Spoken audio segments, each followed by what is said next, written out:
evening, everyone. So, this is something which is uh, very important for all of us because, as we all know, that this might create a problem once in a blue moon, or but then that could be a disaster. So, as we know, that chronic kidney disease basically is associated with more atherosclerotic burden.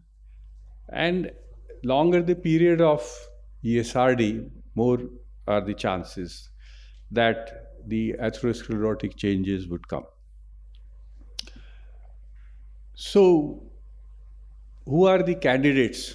We should know that should be targeted for a more extensive uh, uh, detection, or we should preempt which case might trouble us. So these are the things, and the most important thing in our experience, as we know, is the long-standing diabetics and hypertensives. And unfortunately, India being the diabetic capital, going to be the diabetic capital, will see, all of us will see more and more of such cases in future. So these are the candidates with the advanced age, males, and with a combination of the diabetes and hypertension. Those should be carefully selected and seen in details other than the usual transplant workup. So, this is what might happen if the vessels are bad and not preempted.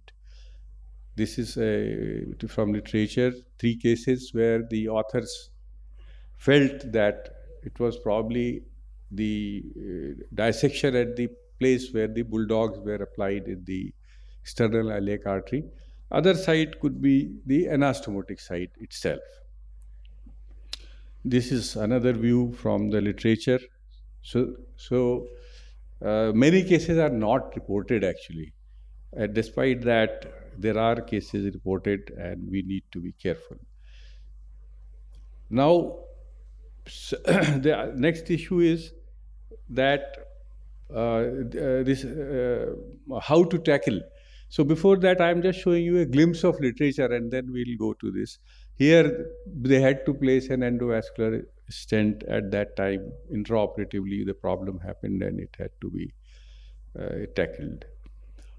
So how should we evaluate? Now, once we suspect that this candidate who is, say, 60 plus, very long standing diabetes, hypertensive, his lipid profile is poor, he's the one who has to be seen with a different eye. And how to get an idea? You could feel the pulses, and then this index also gives you a good idea that this might be a candidate with a bad aortoiliac vessels. Less than zero point 0.9 index. So this all can be done very quickly in the clinic. Calcium scoring is done by many authors, and those who with poor calcium score uh, should also be investigated. Now, what is the best investigation? Doppler is done by all of us, but in my experience, I have seen many cases they would write normal Doppler study, and then we must resort to a good contrast angiography in a recipient. It's no issue. After that, he can be dialyzed. But then the radiologist will be able to give you very good information regarding any stenosis, obstruction, and the patches. And you can, depending on that, you can choose whether this candidate is very bad, should be taken at all or not, or we can do it with caution. And which side? Suppose the right side vessel is bad, then you can go on to the left side. So depending on, these are some of the examples. This is a normal case where there is no atherosclerosis seen, and as opposed to this, here you see in internal iliac artery, external iliac, there are things. Here you can see the patches. Here And in these, most of these individuals, internal iliac is practically blocked. So one has to resort only for the either common iliac or the external iliac. This is another case. You see the extensive calcification. Uh, Now, this is another case where the CT did not show calcifications, but there were other issues coming.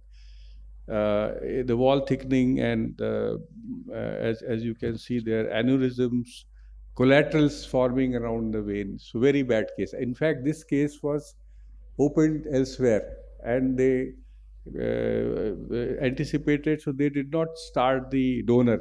They went in, saw that it's a bad case, and closed. So case like this, or very extensive calcification where even the femorals are gone, because there would be some steel. If you see the femorals are very narrow, more than 30 or 40%, then this patient, even if you put a graft, he would have problems with his leg. So that also has to be understood. Now, these are the cases actually for the orthotopic renal transplant, where you should say no for the native kidney to be placed in the right or left iliac fossa. And these are some of the things from the literature which I could find. We have occasional cases done in India also and reported, but they were not there in the literature. So here, one has to first see that the recipient's native artery and splenic artery is also good, and then you can go and do it in the with the splenic artery. Or if the native recipient artery is okay, that also can be done. It is technically more difficult and challenging, but it is better to say no, or maybe send it to somebody who is more experienced to go for a orthotopic thing. This is another thing. Dr. Anand just now mentioned that it could be done with the robotic help also. Probably technically might be easier. Same case where both the vessels, femoral, external iliac, everything was bad, and then they went for the orthotopic transplant.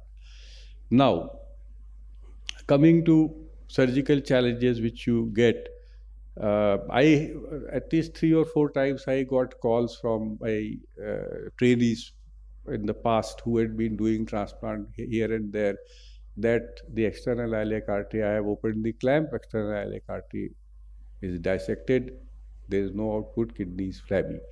So the only way to salvage at that point is to put a graft. So you have to bypass that portion, aortoiliac, and then put the kidney or the renal artery on the graft. So that is the salvage option. Okay, in such cases, this is when you were caught unaware, and the thing happened intraoperatively.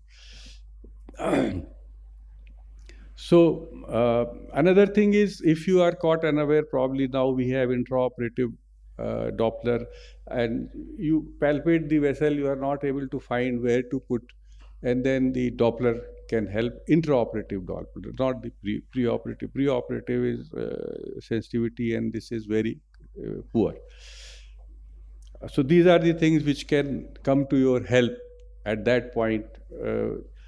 Even if you know that this is a difficult case, you should go prepared, and you might find some good segment depending on the preoperative assessment and intraoperative Doppler assessment, and that put the kidney at that point.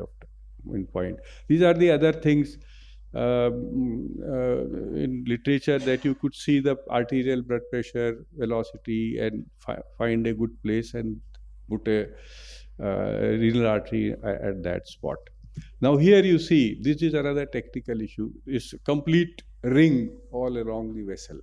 Now here, even if you put bulldog, it has happened twice with me, and I had to put another bulldog because the bulldog did not occlude the thing. And it is not advisable to put the crushing clamps, because then the external iliac artery dissection will definitely help. That definitely happen. So the techniques described, the best thing is if you could balloon. and occlude both the ends with the balloon, and that is a very safe option. Or like what the cardiac surgeons do, the double looping and putting a sling over it. That also helps in avoiding any external iliac artery dissection. And then a couple of other things, like when you do an arteriotomy, probably punch should not be used, because it causes more dissection between the intima and media. If that happens in and you see that, then it is better to put repair sutures all around. First repair, make sure, because it is the intima which recedes, and when you will put the sutures, and if you are not able to take good intima, the pseudoaneurysm formation chances and other problems, dissection will be there. So this is how one has to be, careful while doing the surgery. So these are the things. I mean, at the end, what I would say, what we have learned is that find out a case whether you should do it or he should go for an orthotopic. And if you are doing it, take all the precautions. Do a very good 3D CT angiography, and then it will be safe. Just say last one thing, from the donor artery also. Now we elderly donor we are taking. There are some people who are in habit of putting a clamp across. They would do the anastomosis first of the external iliac for the artery, and then put a clamp across, release it, so that the limb gets rest. Now, if the donor artery is bad, then you can have this complication which I am showing you, the fractured, very good anastomosis, everything done, but because the quality of artery was bad from the donor itself, and there was a problem. Thank you very much.